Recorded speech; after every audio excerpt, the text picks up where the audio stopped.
You're on. Hi, I'm Robin Gully. I'm John Justin. We are your council members from Ward 2, here to give you a council recap from tonight. And we practiced by having a technical failure, so this would be really great. Very off the cuff and impromptu, since we just said all of this. Just did it the first time. So We'll get through it. We'll be good. Hopefully it doesn't We'll keep it tight. So the first thing that we did tonight was in open council work session, we talked about putting a stop sign or putting traffic slowing measures by the park at Arian and Gorman. This has been a really big deal for neighbors for a long time. There's a playground, it's about 20 feet from the intersection, and a lot of the kids from the neighborhood run across to the park pretty frequently and often without a lot of notice. And so this has been a big concern for parents in the neighborhood. So we had a great discussion, and we had a wonderful person, Jeanette. I know Julie mentioned her name before, maybe she could do it again. Jeanette from Kimley and Horn. Thank you. Came to talk about uniform traffic control measures and how they're applied and how they look at traffic. But as a council, we essentially agreed that this is sort of an exception to the rule that they have in their guidebook, and that we want to talk about how to make sure our playgrounds and parks are safe for our kids. So we sent it to Parks and Rec. They are going to take a look at it and probably send it back to us in the next couple weeks to months. Yep. And the health insurance. oh yes, this is worse the second time around. That's impressive, and that's all due to me getting confused just now. So we did get a report on a new health plan that we're offering to the employees of the city of West St. Paul, and it came in the best possible package you can have, where it not only saves the city money, but is also a better plan for the employees. Moving to a bigger pool, lots of advantages to that. Tons of work put in on this, obviously, to get us here. It's pretty exceptional. So we should single out Nate Burkett and Deb Giski. I'm so sorry, Deb, but you're great. And then staff also that had to put in just countless hours to get us to this at this point. But it's a really great thing for the city and for our employees, who are really important. Yeah. Thank you so much to the city staff who worked on that. It was a big deal. Next, we had a swearing in, and we're on to the council meeting. We had a swearing in Officer Antonio Cortez, who was most recently a community service officer in South St. Paul and is a South St. Paul High School graduate, and came to the city of West St. Paul as our newest police officer. We're really excited to have him in the community. He obviously has strong ties here. And it was fun. It was the second council meeting in a row where we've had just a huge turnout, a big party. His whole family was here to support him, which was lovely. It was. Not something we've experienced a lot since COVID. So. Pretty great. Yeah. Next thing would be, we did the final reading on an ordinance limiting creating a specialty tobacco license and limiting that license to 2. And so just to clarify, this is a new license that we're creating. There's a general tobacco license, which is, anybody who's doing part of their business, a non-significant part of their business, so gas stations, liquor stores, various other entities. And then what we wanted to do is create a secondary license for a place where the majority of the business is tobacco. And the reason behind that is we have 2 currently operating what would fall under specialty tobacco, where more than 50% of their sales are tobacco items.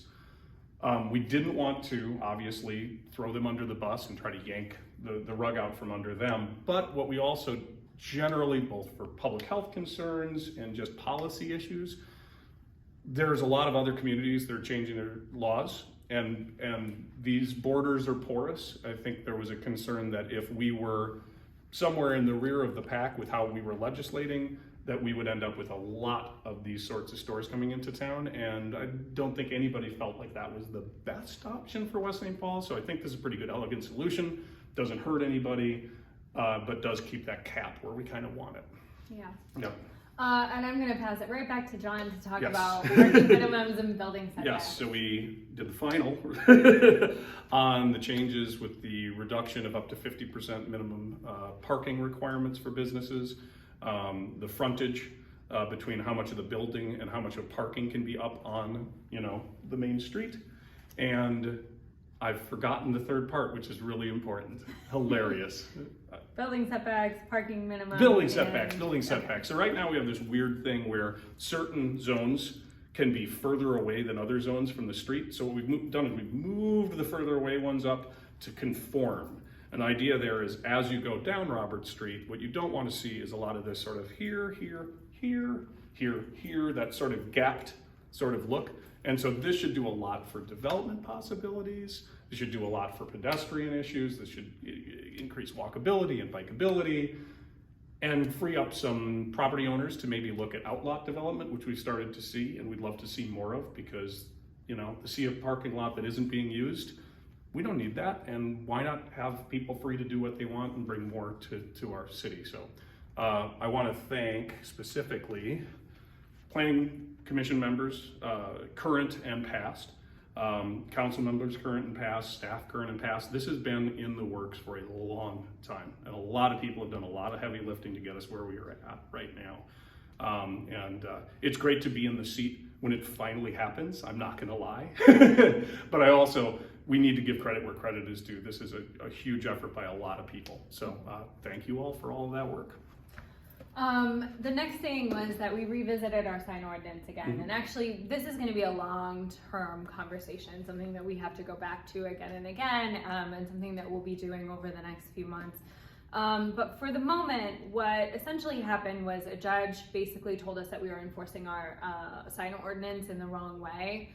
And so we were resetting ourselves to the same ordinance that is actually enforceable, that we believed that we already had, that's been in place since 1968.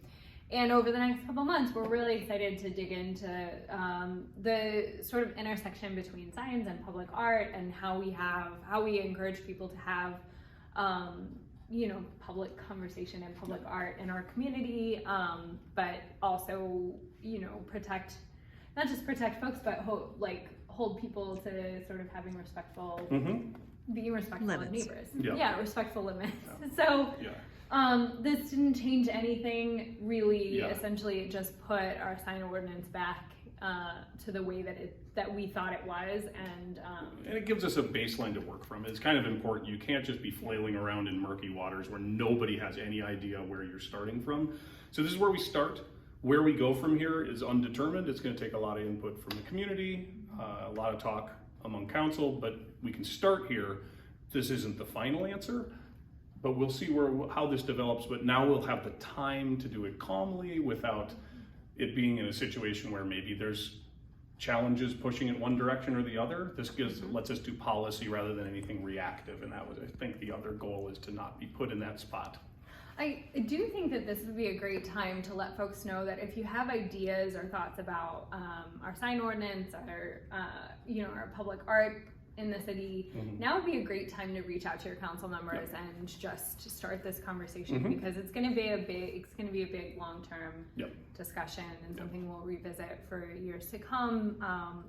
But for the moment, we would really love to hear what folks want in our community. We're in the final stretch. We promise. Yeah.